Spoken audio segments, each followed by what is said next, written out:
All right. Can everybody hear me okay? Okay. Hopefully each of you can get your hands onto some of these copies. I want to ask each of you, kind of a set of questions first. How many of you feel like overworked and understaffed? Yeah. How many of you are required to do more with less? Right? Sounds like something we all do. How many of you want one more thing to take care of? You do? She's like, I do. Well, one thing I want to let you know, this is another thing, but this isn't another thing for you to take care of. What I hope that this communicates is something that helps relieve the load in the emergency management world. There's a lot of things going on, but oftentimes all those cogs are not working together per se. This is a way to make things kind of streamline a little bit. How many of you noticed all these groups that are doing things, but they're not all coordinating? There's a whole bunch of groups in our community, right? This is a method, actually, a blueprint model, which can kind of help bring everything together. And so I hope you get that as we go through this. So first of all, to kind of show some of the handouts, you'll have one of these, hopefully soon. This is the blueprint model for you to take home. This is what Citizen Corp basically is. And it basically kind of has the short and sweet construct of what I'm going to be talking about today. You'll also have in your hands a list of ways you can utilize volunteers, as well as a list of potential roles and responsibilities that you could use within your Citizen Corp Council. As in addition to that, a list of common problems, but solutions to many of those problems. Now, granted, it's not a huge comprehensive list. There can obviously be more things that could potentially be done. However, there's some answers there for you. And so I kind of want to challenge your primary construct of what Citizen Corp is and hopefully expand a little bit. This is usually the construct that we see in our minds. When I say Citizen Corp, what do you think about? The 5 pillar programs, right? Most of us is primarily CERT. CERT becomes the elephant in the room, and everything that's talked about at the Citizen Corp table is just CERT. Otherwise, it's Medical Reserve Corps, and then that's about it. That's kind of the situation for most Citizen Corp councils. Some councils kind of have been able to expand beyond that. Now, I want to let you know this is not what a Citizen Corp council is. This is one working part. And so this is the construct that National put out back in 2001 or 2004.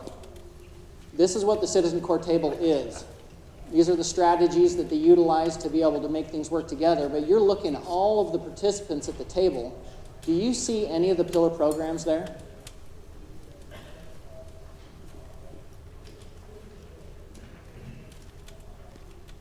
Any of these guys? You see them any there? They've kind of been thrown into some of the generalities, like some of them may exist under neighborhood groups or emergency responders, or some kind of work in a little bit of schools or business place kind of thing. But in general, there's a lot more that exist beyond just those 5 pillar programs. This is the basic model right here. It's the same thing. It's not been remade or something like that, but I've been hopefully trying to put this in a way that you can hopefully find more understandable as to where it can go from here. Your participants at the Citizen Corp table are things like your VOAD organizations, your business and workplaces. Here's your pillar programs, all 5 pillars. Any of your demographics that exist within your community. That may include any of your youth preparedness councils. That may include people with special needs.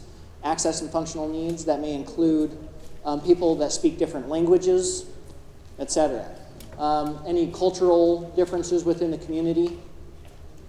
Any of your neighborhood groups, such as any homeowners associations. And John Flint just talked about safe neighborhoods. Functions very well within there. Any of your schools as well. Any of your emergency responders, your government leaders, all at the same table, communicating, collaborating, coordinating efforts. And so from here, here's a really interesting thing. If you get one individual at the table, you don't need to expand it any further. But let's say you start getting a whole bunch of people at the table. Some of us understand the concept of span of control. You get too many people at a table, can you do anything? No, there's too much conversation, you can't really get anything done.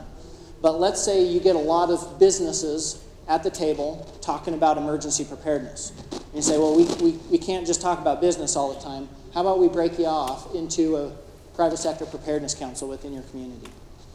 Let's say you get a lot of your VOAD organizations, and there's tons of them at the table. We'll say, well, we can't just talk about VOAD all the time. There's all these other constructs as well. So how about we break them off and create a local VOAD council? Same thing with your pillars. Any of your pillar programs, you get all of them together, and they can talk pillar-specific things. And then send a representative to the table to be able to communicate information with the rest of the group. Same thing with any of these other constructs. You have a bunch of emergency responders. Well, let's say they need to talk about specific things, make specific plans with their own organization. You might call that LEPC. You might call that an EOC staff. You might call that an emergency management coordinator group, something like that. Whatever you call it, but you're trying to get all of the partners at the table.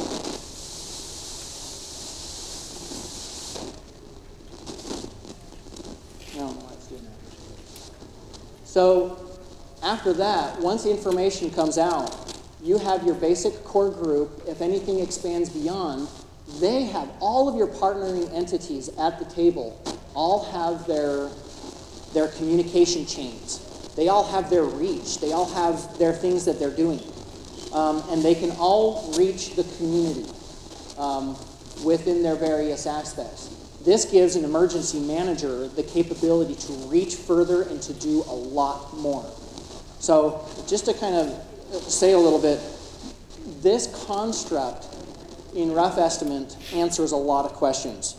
One thing is it kind of helps give partners at the table a role or responsibility, kind of clarification. It also helps us it gives a good construct for building partnerships. This also gives a great way to reach a lot of individuals in the community, whereas current methods may or may not be reaching that far. Overloaded emergency managers with not enough time, too many hats. This kind of gives a one fell swoop kind of thing. An emergency manager can communicate stuff right here, and then it goes out from there. All emergency plans, needs, capacities, capabilities, and things like that can be communicated with all of these. You get a lot more hands, a lot more helping hands, make light work kind of thing. This also kind of gives a construct of how to use volunteers. Beyond a list that we can give, there's a lot more things that this group can coordinate on terms of ways volunteers can get involved. Oftentimes there's local communities that are saying, I have no way to use my volunteers. Well, how about you talk with your VOAD organizations? They have a ton of projects they're going to be doing. You could use volunteers there. You talk with your schools. You talk with your safe neighborhoods programs and things like that. You communicate your neighborhoods and your schools together. There's a lot of projects that could be going on. This group provides a way to collaborate all those efforts and to bring everybody into the table. Oftentimes, do you find yourself being a silo, but your information isn't actually getting to the end? This kind of helps mitigate against that. No more siloing per se, but you can work in your various organization, perhaps, but then you can go beyond that and help communicate that and get it down to the local level. Again, I'll emphasize, let's say your VOAD organization is your local churches. Well, your local churches have information chains, communication chains to be able to reach to the very end level, to the families and individuals.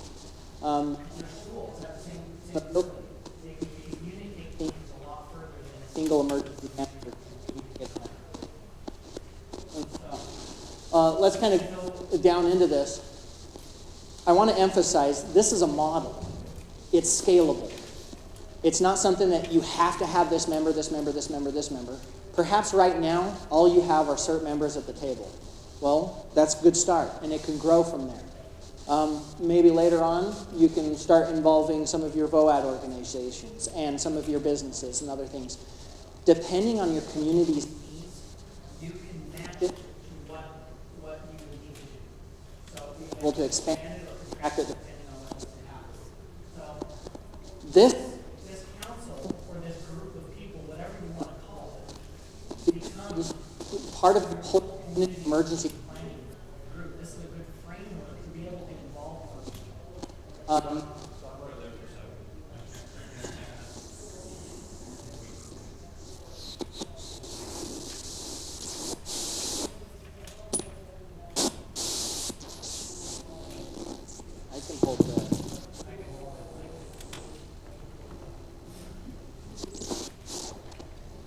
That works. Can you hear me still okay? Okay. So at the center of this table, though, is the emergency manager.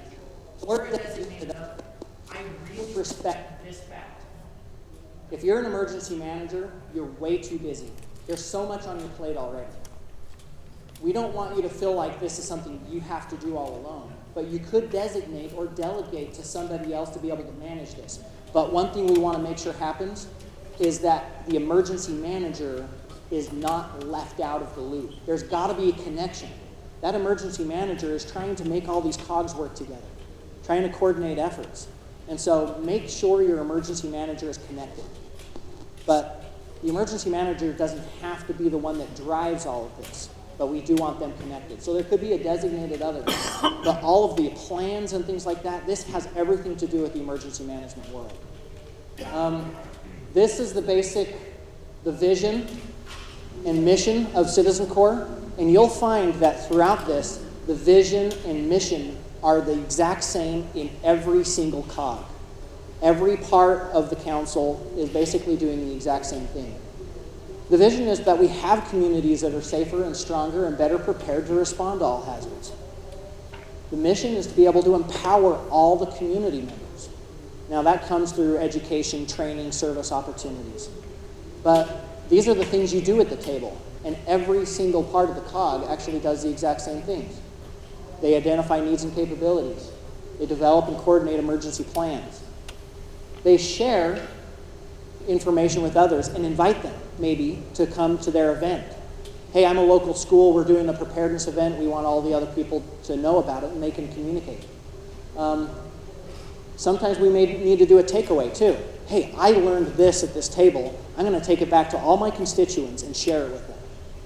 And so that becomes what this table is.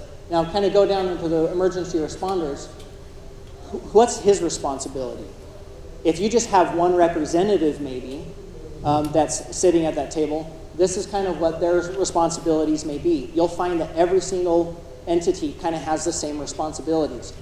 Look on this list, the potential council roles and responsibilities, and you'll see these things basically communicated there. It's the same thing as before. You're communicating needs and capabilities. You're sharing emergency plans, and you're coordinating those plans with your emergency manager. You're sharing education and training opportunities with others, and then you're taking away information and sharing all that with your constituents. Everybody's doing the same thing, but they're kind of honing in on their own entity. So you're talking about the emergency management world and what they're going to do. These people may consist of emergency management, police, fire, EMS, public works, hazmat, PIO, amateur radio, you name it.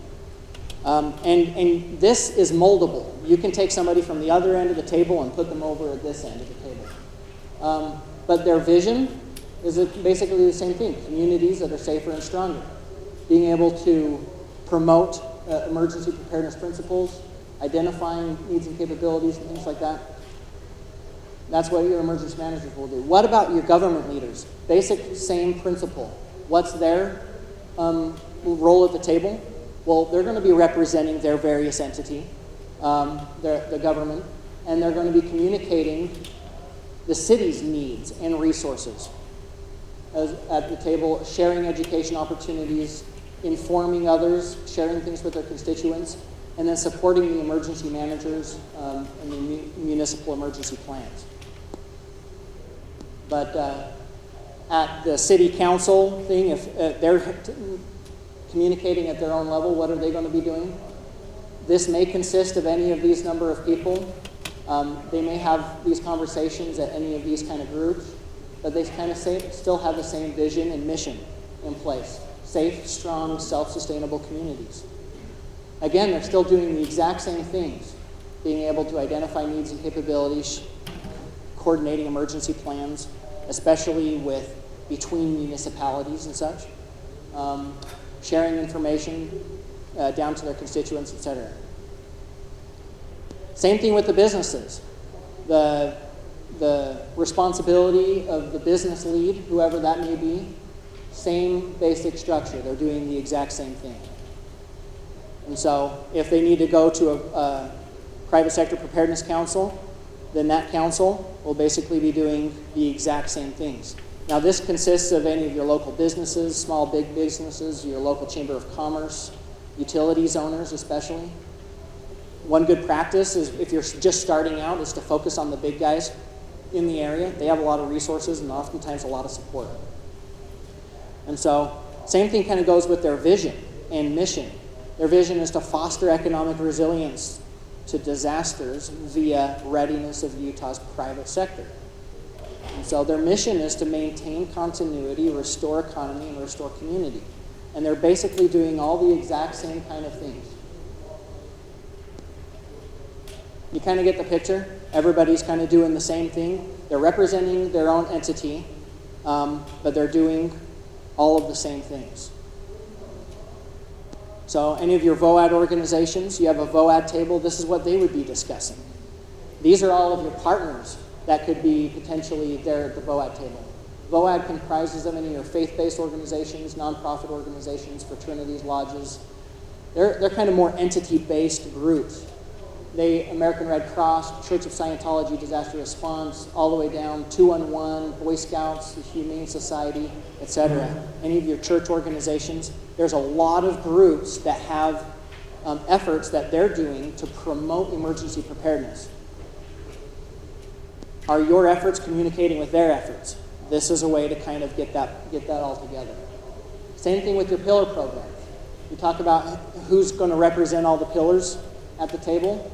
Well, this is what they're going to be doing. Same basic construct. Now, this is where you would find your Medical Reserve Corps, your CERT, Neighborhood Watch, Volunteers and Police Services, and Fire Corps people. This is where they would be kind of going. This is the basic construct that most of us throughout the state of Utah are actually residing. To most people, this is Citizen Corps. Again, it's much bigger than that. And so this is what the Pillar Coordination Council may be doing. Again, the vision and mission are exactly the same. The activities that they'll be doing at that table are exactly the same. Any of your demographics. This is something that a lot of people haven't really been able to get into or to tackle. Well, they need a place at the table. They're part of the community.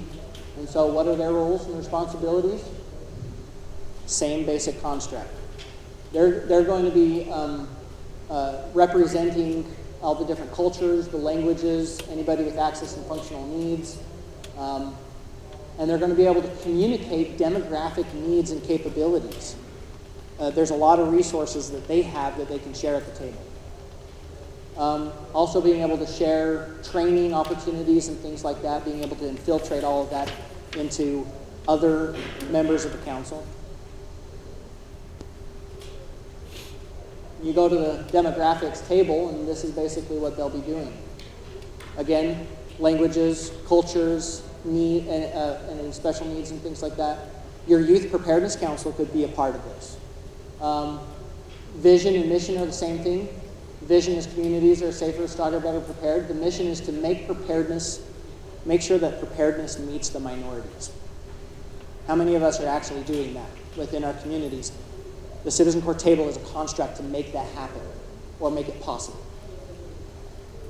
Again, a lot of the activities are the same. Any of your neighborhood groups or associations, the person represented at the table could have these responsibilities. Same basic construct.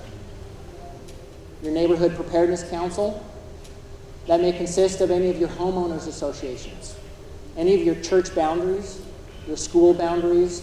The Safe Neighborhoods program that John Flynn talked about could fit right into there. Again, the vision and mission are exactly the same. Safer, stronger, and more prepared neighborhoods. The mission is helping communities survive and recover more effectively. All of the action items that you're going to be doing at the table are exactly the same. Now, the difference between this, because you'll see churches and schools and other things like that here, that's different from VOAD because this is more of a geographical based kind of thing, whereas VOAD is more entity based with their entity capabilities. These are geographical kind of things. You break up your community into segments, and this becomes what is that segment doing? So we go down into our schools. Whoever's going to be leading efforts for the schools identify who that is, but they're going to be doing the same thing. They're supporting and representing the local school. They're communicating school needs and capabilities. They're sharing schools' opportunities into the community, etc. So if they break off into another kind of subgroup, there'll be the Ready Schools Coordination Council. That's an option. You don't have to call it that, but that's an option. This may consist of all your public schools, including the universities, colleges, any of your private or charter schools, any ecclesiastical schools, including preschools and other things like that. Being able to promote the Be Ready Schools thing, the vision is basically the same. Being able to prepare, protect, and saving our children. The mission is to foster school health, safety, and preparedness. All of the action items that they're going to be doing at the table are the same. So here we have, there's the basic construct. You have it on the page right there. All information flows in and out. All things that are shared can then meet clear down to the local level.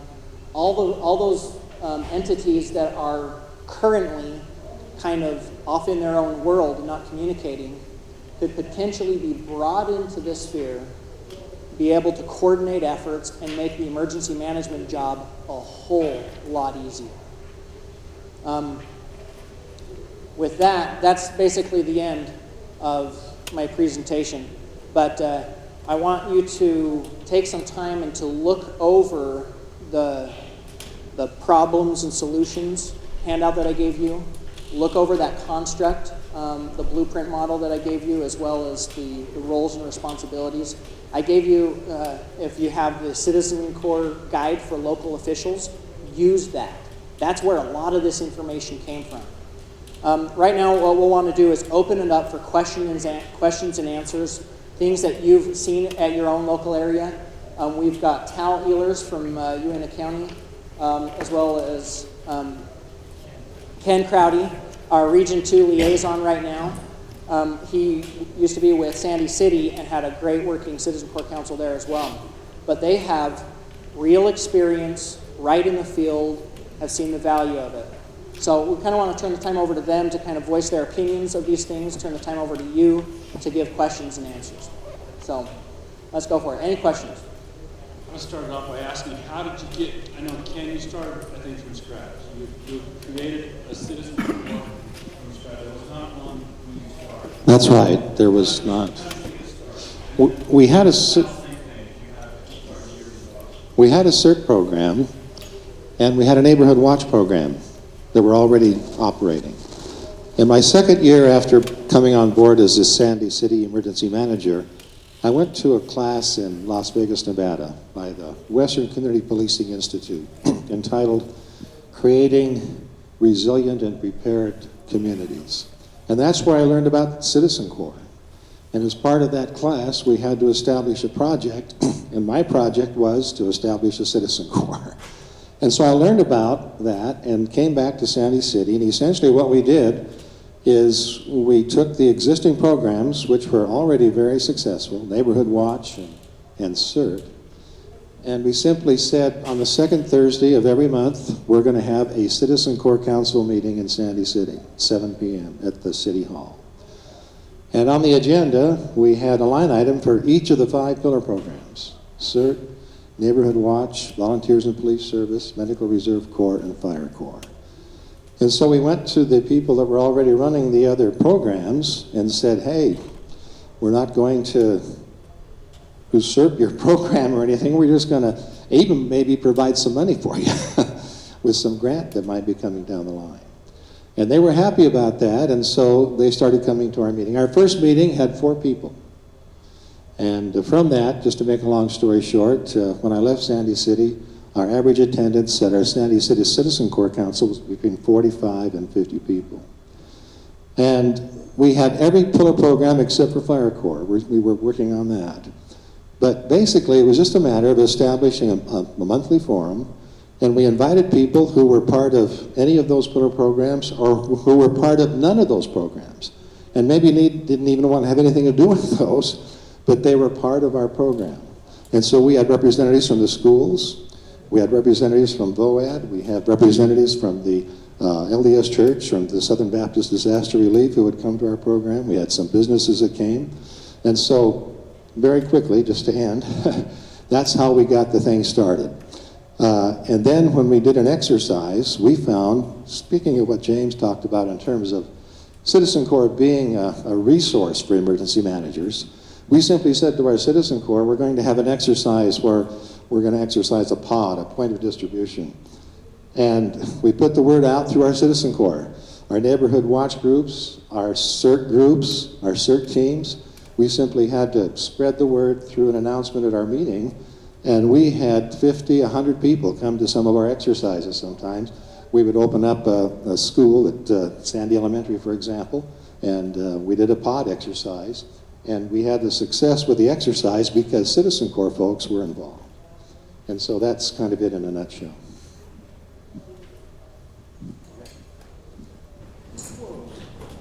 It's okay. I'm a trained professional. Anyway. I did start a program. I was down in central Utah initially, and I became involved with Citizen Corps programs, with the CERT program back in about 2004. And we started a program there, and when I moved and when I took the position as emergency manager up in UEMA County, I was very fortunate. I walked into a functioning program. They had an established MRC program. They had an established CERT program. My predecessor had been a Citizen Corps chair, and she spent quite a bit of her time working with those programs. And so I know what it's like to start a program. I also know what it's like to come into an existing program. But a couple of things that I would say about having the volunteers from the standpoint of an emergency manager. And I want to ask you, how many of you in this room are actually in an emergency management position? And you're debating whether or not if you want the program, if it's worth the time, if it's worth the effort. And that is a question that a lot of people have regarding a Citizen Corps program. I have a very, very dear friend. He's a colleague. I trust him. He is my neighbor, and I know that if we had a large incident in our county, that he would bring his county's resources over to where we are. And time and time again, I've spoken with him about having a solid volunteer program in his area, and he says to me quite frequently, oh, I don't have time, I'm so busy doing this, and I'm so busy doing that. And I don't think he truly understands the value of having a solid volunteer base set up before he needs them. And I'm going to elaborate on that a little bit, if it's okay, and give you an example of why that is so important. About 2 years ago, Vernal had an explosion. You probably read about it on the news. We had a building in our commercial district. They had a propane leak, and in about a quarter of a second, they had an 85 million BTU explosion, and took the building out, took the buildings around it out. There were offices and commercial buildings and homes within a quarter mile that had their windows and their doors blown out. In fact, there was a home that was pushed 4 inches off of its foundation. That's how heavy this blast was. And our fire marshal, who was the incident commander over that scene, did an excellent job of responding on that particular scene. But when we did the after-action report, we brought in a gentleman who works with the Utah Fire and Rescue Academy, and he came in and he did this after-action report, and we talked about the ICS structure. We talked about incident command, we talked about operations, and we talked about what had been done on that scene, and this was brought to our attention. Remember, an after-action report, you want to look at what you did right and what you can improve on for the next time. It doesn't do us any good to believe that we did stuff wrong, because now that opportunity is over, and we've got to move on and look at what we can improve on for the future. So in this particular setup, we talked about the fact that all the fire departments responded to this explosion and how they were given different tasks. And the gentleman who put together the after-action report asked the incident commander, he said, "You were the incident commander, but who was your operations chief?" And he said, "Wow, I didn't assign somebody to do that. I didn't assign an operations chief." And you know that in the ICS structure, that any position that is not filled, it is the responsibility of the incident commander until they fill that spot. And the gentleman facilitating the after-action, he said, if you would have assigned somebody to be your operations chief, think of how much easier your work would have been on that scene. Now, I look at our volunteer organizations in the same light. I look at our volunteer organizations as a group of people that are there to assist me as the emergency manager in the event of an incident. So, as a good example, last week we had some very cold weather out in the basin, and about 7:30 in the morning I heard the pagers go off for a couple of the fire departments. We had some power lines that were down due to the cold. They started a couple little fires, and so the fire departments responded.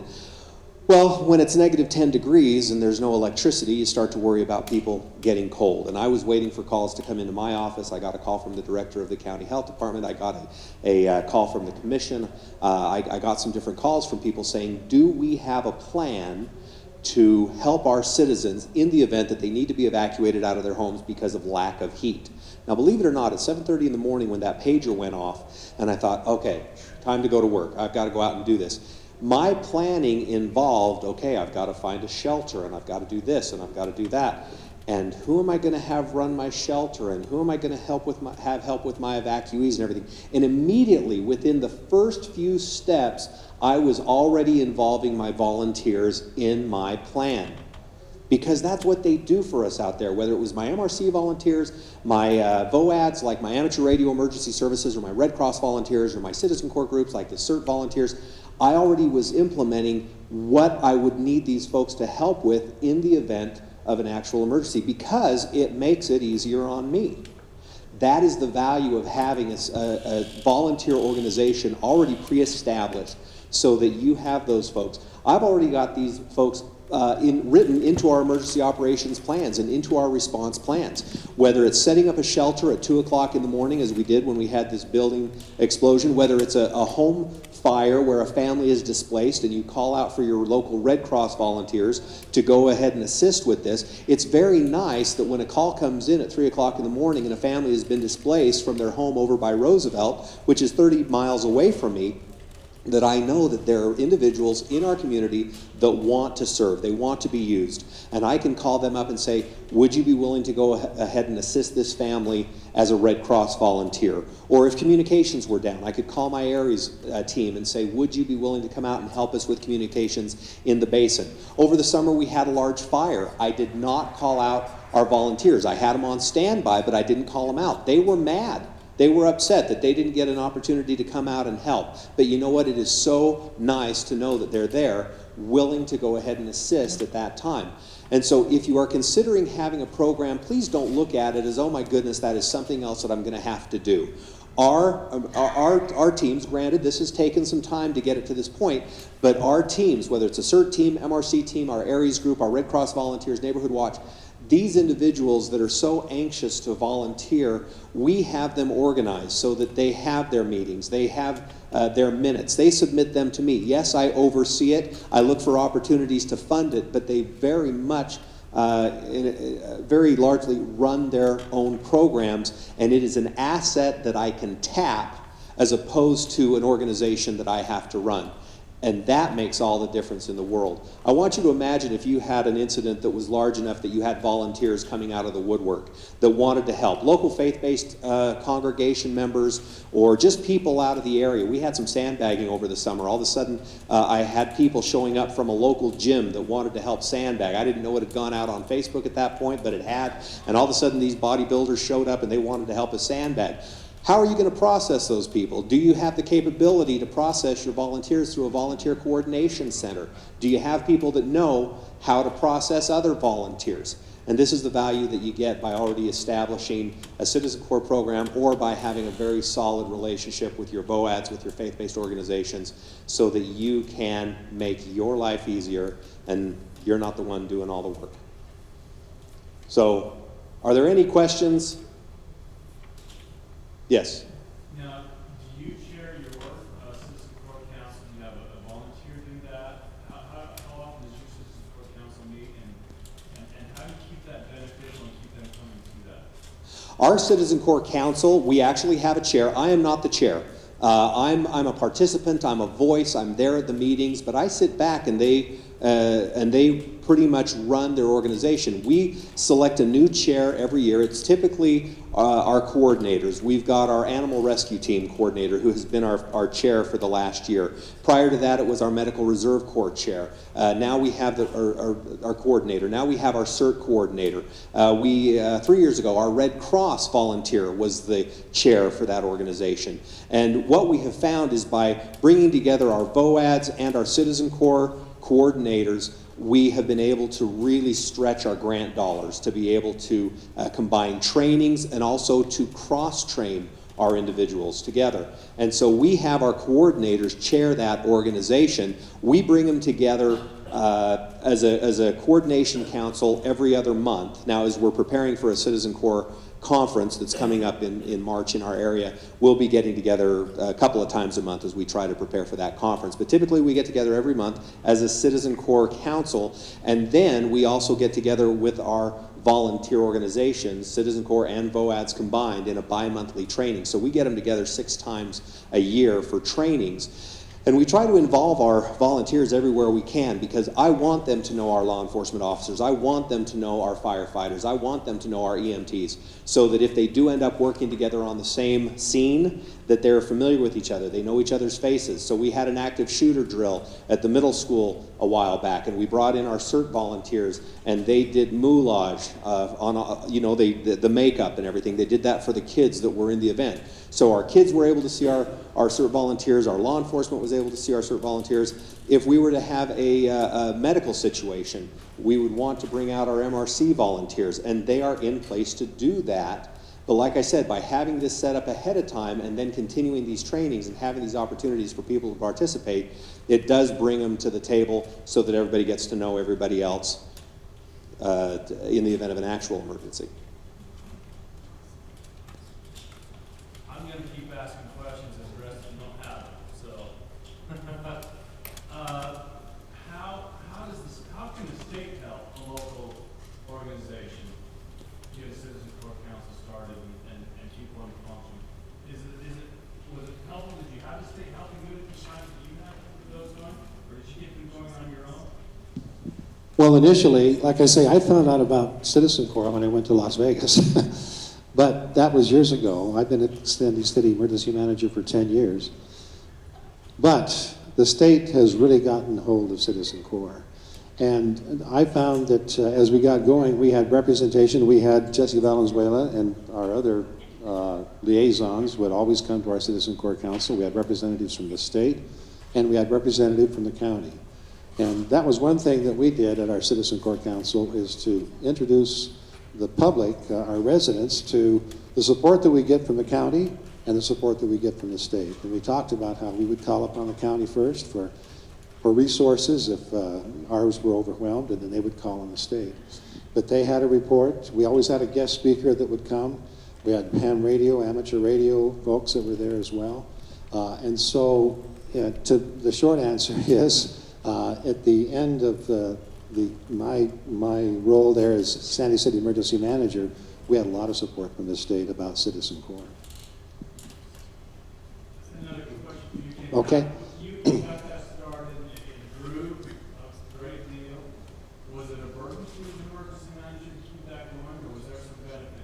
I looked forward to those meetings. It was that contact with the public that really made a difference. Some of you, I think, maybe have attended our Citizen Core Council meetings. Yes. Tell us about those meetings. They were great. Thank you. They were well planned. You gave incentives for people to come. You tried to bring in each of the federal programs each month for a report. And when you left, you felt like it was a good deal. The other thing that I might mention is regarding Medical Reserve Corps. MRC is very active from a county basis. And so Kerry Cox, of course, is the one that runs the Medical Reserve Corps from that standpoint. Rather than reinvent the wheel and have our own MRC, all we did is we simply had a representative who was really involved in Medical Reserve Corps, and she would come and report on what was happening with MRC, and we would invite Kerry once in a while as well, but we didn't want to reinvent the wheel. We used organizations that were already in place as far as the MRC was concerned. And so that was very helpful.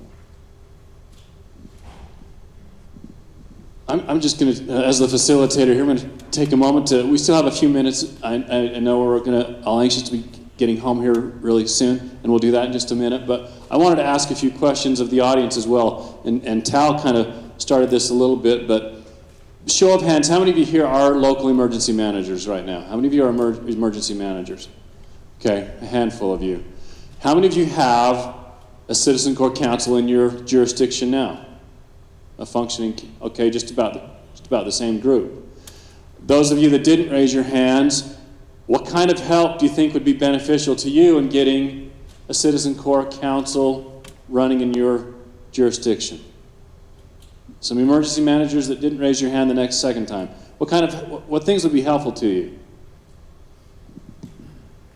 Well, since no one's volunteering. So we have quite a few of these key elements. We have a CERT program, and we have a neighborhood plan, and we have churches involved, and we have a lot of these elements, but bringing businesses and everybody to the table, to the same table, is great if I can get the PowerPoint so I know who to invite. Okay, she just wants the power, but that's easy. That's an easy one. All right, James, we'll put this up on Citizen Core Council or Citizen Core website or something. Can we post it on there? And that was the intent of the paper, too. Right. It'd be helpful to see In large print. who is involved with vote. You know, who are the demographic preparedness people, and where do I couldn't write fast enough. So it'd be great to see, okay, these people would break out, and this is how I like the organization of it. It puts it into a really easy picture. Like I said, we have almost all of those elements. It's just bringing everybody to the same table. So it would be nice if I could get a hold of the list of who is involved where. So maybe a good comprehensive list of all the potential participants kind of named out. Where they fit, right. Yeah. So we'll make that presentation available on the Be Ready Utah website or the Citizen Core, State Citizen Core website. Okay. To emphasize what Ray was saying on the PowerPoint, you need to bring in like businesses and other organizations. King County, emergency manager in Sandy. I'm an emergency manager for a private industry, ARUP Laboratories in Research Park. I attended, and he started a business-specific table group and invited state and local preparedness people to come in and assist us and facilitate us in our preparedness efforts for both our employees as well as business continuity. So he brought in risk management. He brought in business continuity. It wasn't necessarily the focus on the 5 pillars, but as a business, we have essentially the 5 pillars. I've got a 130-member CERT team, but my certs are scattered in 15 organizations. And King County was the one who helped me really, really start to draw all of that together, because we function on the same emergency management principles, but we're a business, and it can be very easily adapted.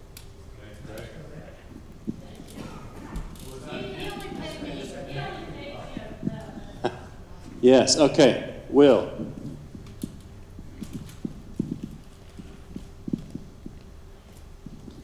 I've got a couple questions. One, What was the inner organization amongst the council? Did you have a council chair, a co-chair, or were there any bylaws that group functioned together, or was it just led by the emergency manager? And then second of all, what were the monthly topics, or what was it that the Citizen Corps Council accomplished together, besides just hearing what they were doing each month? Was there something that you were working on together, a plan or a process? So what's the basic agenda look like, in other words? So do you remember those questions, Ken? We did not have established any bylaws or anything like that, or any written document relative to our Citizen Corps. That might not be a bad idea. Again, what we did as far as our agenda, it simply always included an introduction section, and we always let the state and the county representatives go with their reports. And then we just went down the line. We had CERT, Medical Reserve Corps, Neighborhood Watch, and Fire Corps, if they were there, Volunteers and Police Service. And VIPS, that's another thing. We had no VIPS program before we started this, but once we got this going and found out about Volunteers and Police Service, we had a number of residents go through our special police program that they have, where you get to fire automatic weapons and all that good stuff. And they became involved in Volunteers and Police Service, so we established that. And again, after we went through those reports on the agenda, and again, those are just brief reports. Keep in mind that these organizations, CERT and Medical Reserve Corps and Neighborhood Watch, operated independently. Our CERT classes went on and so forth, and they had their teams doing things. And so our meeting on the second Thursday was simply a time to bring those thoughts together and kind of report on what those organizations were doing, independent of our meeting on the second Thursday. And then as far as guest speakers, gosh, we had, you'd know his name, I can't remember his name now, but the guy that spoke at our last UEMA conference. And anyway, yeah, we invited him, we invited people that had ham radio. Can you remember anybody else that came? We invited folks, also we invited folks who were involved in their own neighborhood exercises to report on what was happening in their neighborhoods. And they reported on fairs that they were going to have. And they were able to use the Citizen Corps Council as a time to really talk about, you know, what they're doing in their own neighborhoods. But we always had guest speakers that would come, and our meeting lasted an hour and a half, and we always started on time and we ended on time. That is key, right? Yeah, let me add to that a little. You know, something we do at our meetings, we feed them. We always make sure that there's food there. People will come if there's food. And when we bring our volunteers together, I mean, it's not like we're making it a party atmosphere, but we want people to have fun. We want them to enjoy it. We want them to feel like there's something in it for them. And so they know that if they come, they're going to be fed at our meetings. But what we do at our meetings is in our bi-monthly meetings, we will assign an organization that training. So MRC may come in and they may have coordinated for everybody to get CPR certified, if that's what they would like to do. And then ham radio, our Aries volunteer, the next training, they may go ahead and give everyone an example of what their capabilities are if other communication means are down. And I know that sounds very general, but you get the point. Is so it's going to be something different at each training. And of course, we are, like Ken talked about, we're doing our CERT trainings over here. Our Aries group is having their ham radio monthly meetings and call-in nights and everything over here. Our Medical Reserve Corps, they're doing their trainings for the pods over here.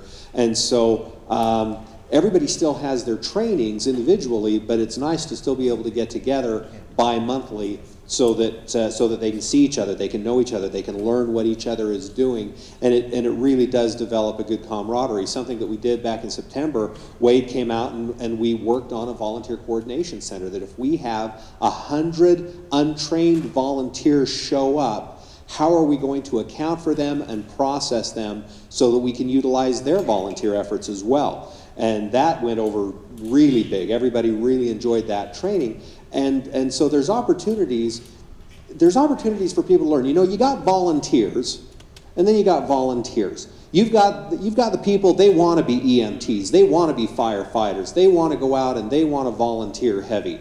But then you've got, yes. Tell them your sparrow story. Okay, I will tell them the sparrow story.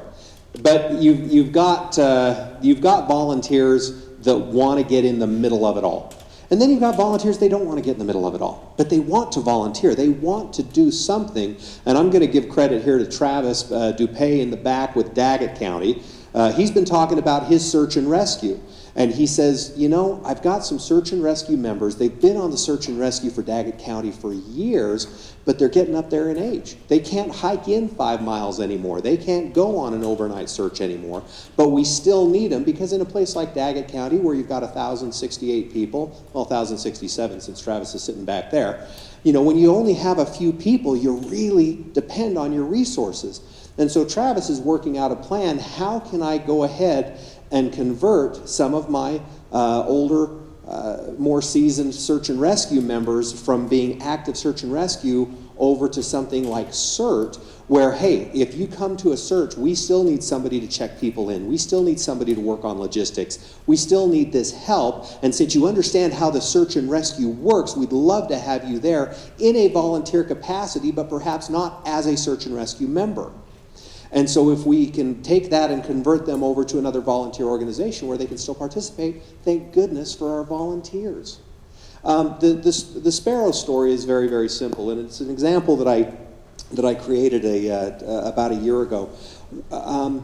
We had, okay, if you think about an eagle, how often do you see eagles flock together? Not very often, right? They're usually singular. They're out there doing their thing. And sometimes if you have hawks, how often do you see hawks flock together?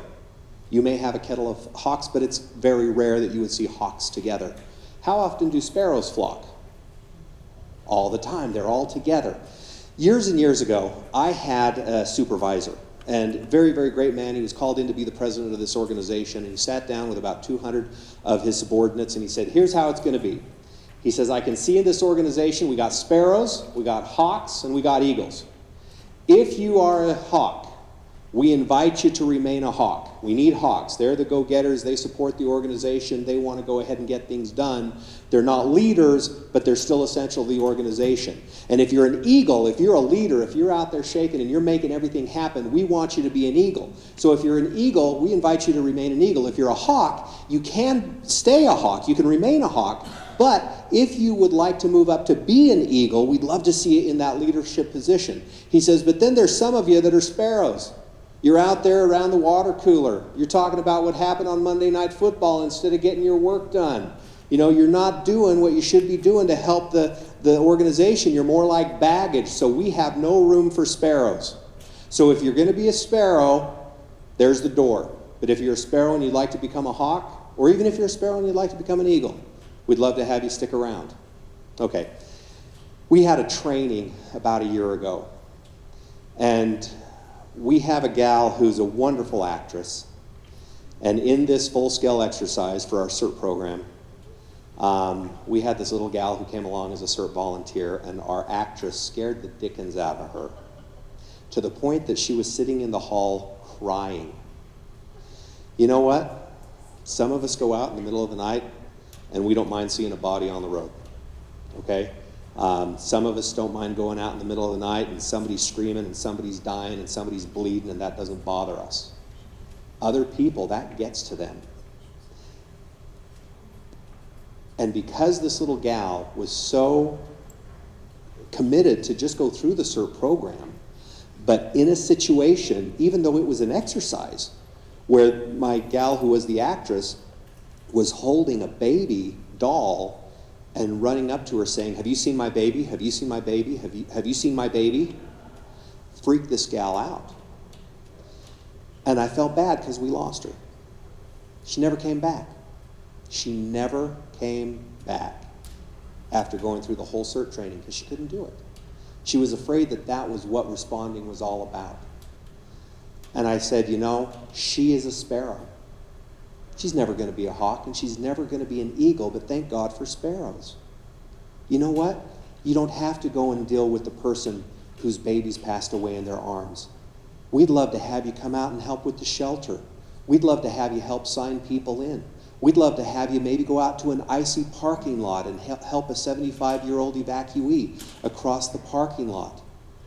We will find a place for sparrows. And I love sparrows because they do flock together. And I will take as many sparrow volunteers in my organization as I can find because I can use sparrows. How was that? That was good. Okay. That's my lovely wife back there then. Excellent, yes, go ahead. Will's question on terms of, the root of it is who administrates the program? Who administrates this group of people? I mean, somebody's got to do it. And the last thing an emergency manager wants to do is says, okay, I have to do it. Because they already have a lot of things on their plate. If they can, great. If they can't, sometimes local municipalities like to take the group of people and create an elected leadership. Just finalize who a chair is, a co-chair, a treasurer, a secretary, and then they can administrate to those needs. And then anybody who's elsewhere a part of those different parts can then just kind of do their part, kind of thing. That takes a load off.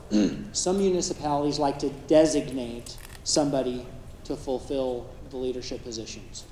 So it's not an elected thing, it's a designated kind of thing. So those are options and opportunities. You can make it the way you want. That's the basic construct. And then on the guide for local officials, it actually talks about that in there. And on the blueprint model, it kind of shows what some of the possibilities are. Okay, excellent information. Other questions? Other concerns? A handout that James put together was concerns and possible solutions. Go ahead, Bob. Okay. James, it's just about everybody needs money. Every program needs money. CERT especially needs money for equipment, for administrative, and for just about anything you can think of. Is there any money that's coming down the pike other than what's going to the regions that are being handled at the regional level?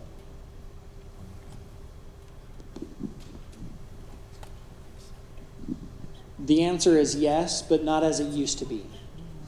And so what happens in the state of Utah is there's the Utah Regional Coordination Council, and they handle the pie of money that ends up being distributed throughout each Homeland Security region throughout the state of Utah. What happens from there is it goes into the emergency manager's hands at the local level. That emergency manager has the decision to make. Where do I want to spend this money? If you look at the guidelines for those, the grants, so the State Homeland Security Program grant, the EMPG grant, the Emergency Management Program grant, there's line items in there that says a Citizen Corps Council or any function that the Citizen Corps Council can do can actually fulfill a lot of the requirements. Some emergency managers decide to do this. I have other things I need to work on. I don't want to deal with that. So they spend the money elsewhere. Some emergency managers do the opposite and say, I actually like what a Citizen Corps Council does. I see the value in it. I'm actually going to put some money in that direction. Now, it doesn't have to be. Many of these programs actually have resources of their own, volunteer their own time, and help coordinate a lot of things. Getting together doesn't cost a thing. Most people can come to the same table and it doesn't cost a thing. They're just coordinating, they're sharing ideas, they're collaborating all of the opportunities. Any of your pillar programs don't have to cost anything. Granted, if you want to give it incentives to try to help community members want to come kind of thing, that does produce a cost. But in general, it's a volunteer program. A key component is making sure that volunteers feel like they're needed, feel like there's a value in it.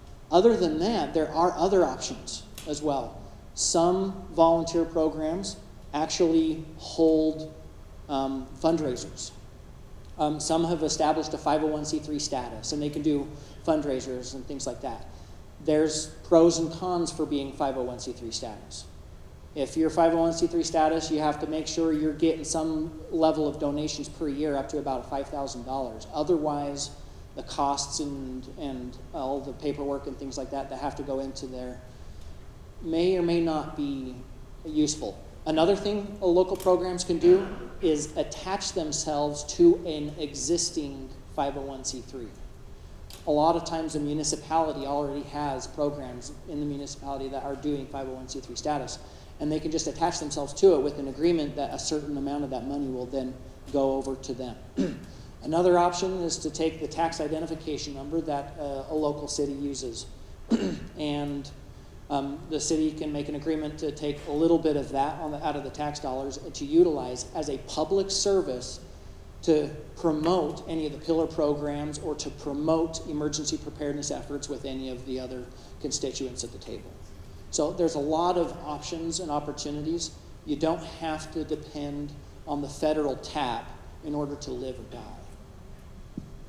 Okay, we're about out of time, and I was thinking we were actually going to end a little bit early, but we're about right on time. I want to just add one quick thing to that, too, as well. I mentioned I'm on the UEMA conference committee, but I'm also the Be Ready Utah manager for the Utah Division of Emergency Management and the State Citizen Corps Council chair. As James mentioned, the Citizen Corps Council grants that we used to know are gone. There are no Citizen Corps Council grants at this time. The Citizen Corps Council money that is available, as James said, is through the Emergency Management Program grants, which the state is a recipient of. The state does have some Citizen Corps Council money, but it does go through the Utah Regional Coordinating Council down to the regions. And the regions are using that money to conduct Citizen Corps conferences in each of the regions. So I wanted to kind of just mention those and promote those and become aware of the Citizen Corps conferences that are being held in your regions. A lot of great information there, a lot of good networking, coordinating there, good training there. And they should be, at least for those pillar programs that are already existing in those regions, they would probably be invited to those conferences, as well as maybe trying to grow some new programs, start and grow some new programs. So if you wanted to find out about that funding or have some input on how that funding is spent, get in touch with your regional representatives to the State Citizen Corps Council. We do have a State Citizen Corps Council with representatives from each of the regions as well as state coordinators of each of the 5 pillar programs.